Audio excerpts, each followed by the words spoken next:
En algunas cosas fue más explícito y en otras no. Por Por ejemplo, ejemplo, cosa que no fue explícito. Yo tenía una lista de personas desaparecidas que me interesaba saber dónde están los restos.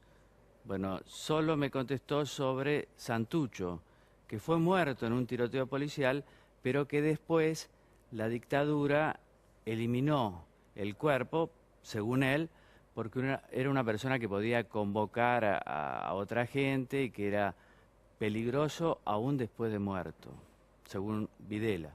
Pero de los otros nombres, nunca me dijo nada, no me quiso decir nada, a pesar de que yo pregunté varias veces. Pero cuando un entrevistado no quiere decir, no lo dice. vos le preguntaste por qué los militares no adoptaron, por ejemplo, la metodología o no se ajustaron a derecho en función de que cuando capturaban a una persona que supuestamente estuviera cometiendo algún tipo de delito, no seguía por los carriles normales de lo que significaba la justicia. Claro, él decía que la justicia ya había condenado a guerrilleros en el gobierno militar anterior, el de Lanusse, hasta el 73, y que después, cuando volvió el peronismo, todos estos guerrilleros fueron sueltos. Y además, los jueces que los habían condenado, uno fue asesinado, el otro se salvó de un atentado, dos tuvieron que exiliarse. Entonces él decía, bueno, la justicia no los va a poder procesar. Fusilarlos no podemos porque la gente se pondría en contra. Entonces dice él, por eso masificamos la figura del desaparecido. No estaban, creaba ambigüedad, la gente no sabía qué había pasado con ellos y no se enteraba de que los habían matado. Dice él, por eso, para no provocar protestas dentro y fuera del país, masificamos la figura del desaparecido. Y él dice una frase que siempre me choqueó, que es, cada desaparición puede ser entendida como el enmascaramiento, el disimulo de una muerte. Fíjate qué frases, porque él era una persona que parecía anclada en el pasado y hablaba todavía como un general victorioso.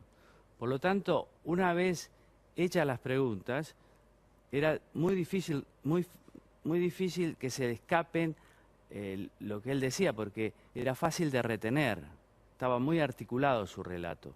Y poco arrepentido, digamos. O nada, Nada. Él dice, no estoy arrepentido de nada, duermo muy tranquilo todas las noches, Dios nunca me soltó la mano, me estoy perfeccionando a los ojos de Dios. Es decir, era un católico ultraconservador, integrista, que es un grupo de católicos que en el 76 tenía algún peso. Ahora, afortunadamente, no lo tienen dentro de la iglesia. Y además, era un representante del ejército en el pleno de su poder.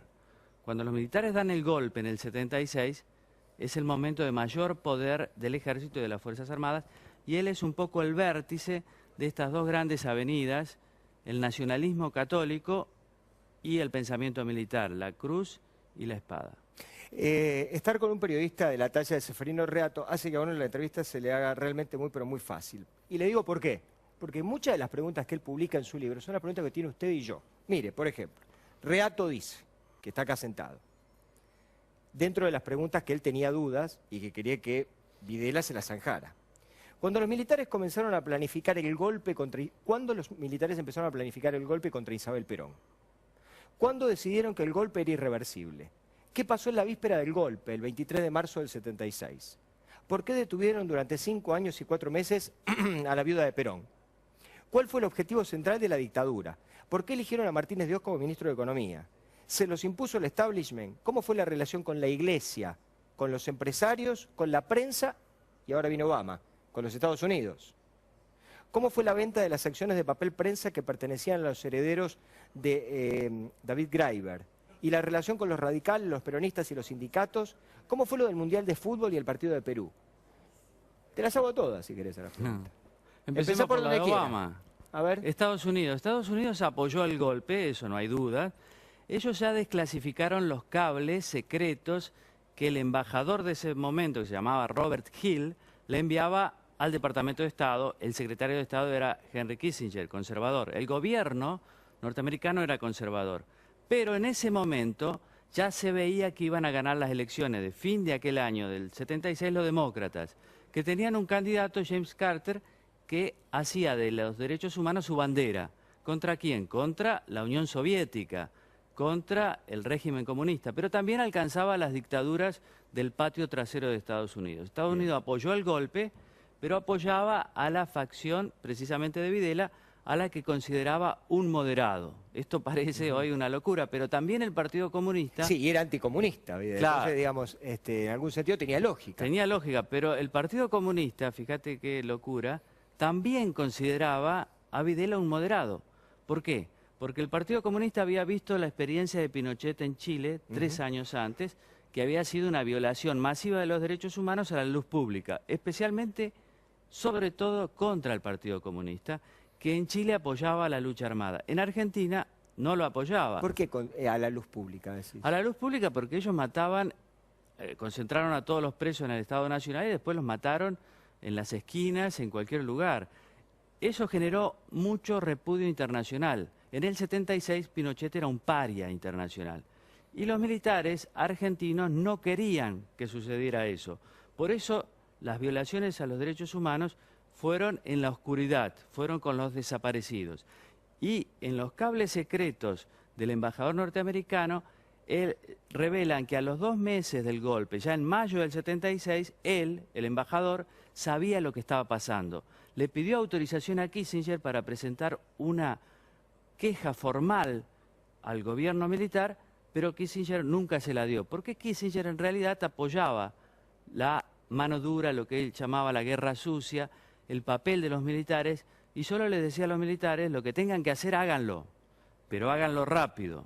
En cambio, el embajador y toda la línea del Departamento de Estado estaba en favor de sancionar al gobierno, de llamarle la atención. Bien. Todo eso cambia drásticamente cuando en enero del 77 asume Carter. Y ahí hay una fuerte presión de Estados Unidos contra la dictadura nuestra. Tanto es así que hay sanciones de Estados Unidos contra la Argentina y en los organismos internacionales el gobierno de Carter siempre quiso sancionar más severamente a la Argentina, que tenía el apoyo de la Unión Soviética y de Cuba, que es la paradoja. Porque también la Unión Soviética se sentía amenazada por esa política de Carter. En el 77 Carter recibió a Videla y Videla me contó, estaba muy enojado por los derechos humanos, me dijo, hay un escenario sucio que hay que limpiar. En el 78 hubo otra queja del vicepresidente norteamericano. Ahí fue el Mundial. En Roma, y ahí fue el Mundial. Y me dice Videla que, en virtud un poco de esta queja, ellos decidieron que para el Mundial del 78 ya no había ningún detenido vivo. Para el Mundial del 78 ya habían asesinado a todos los detenidos que ellos decían eran, entre comillas, irrecuperables. En el Mundial del 78 es el pico máximo de popularidad de la dictadura, porque uno cree que la dictadura duró un día y que todos estábamos en contra, y eso no era así. No. En el 79 ganamos la Copa en Japón. Perdóname, una de tus preguntas acá en el libro es la cuestión esta famosa del partido con Perú. Sí. ¿Vos se lo llegaste a preguntar? Sí, se lo pregunté. Él dice, yo no puse... Para los más jóvenes, el 6-0, estamos hablando de que Argentina ganó 6-0, logró una clasificación que parecía imposible. Inesperada. Inesperada, necesitaba 4 goles, le hizo 6 a Perú y muchos en ese momento sospecharon de la mano de los militares para arreglar en algún sentido ese partido. Y incluso hubo denuncia y dejamos afuera a Brasil.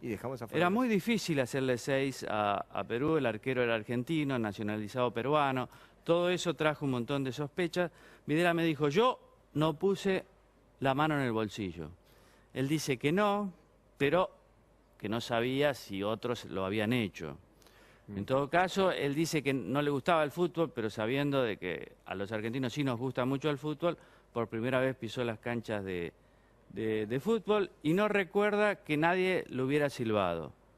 Y eso es un poco lo que a nosotros nos impide digerir la dictadura. Muchos apoyaron la dictadura sin saber lo que estaba pasando con los desaparecidos, porque precisamente Videla lo que dice, masificamos la figura del desaparecido que venía del gobierno anterior,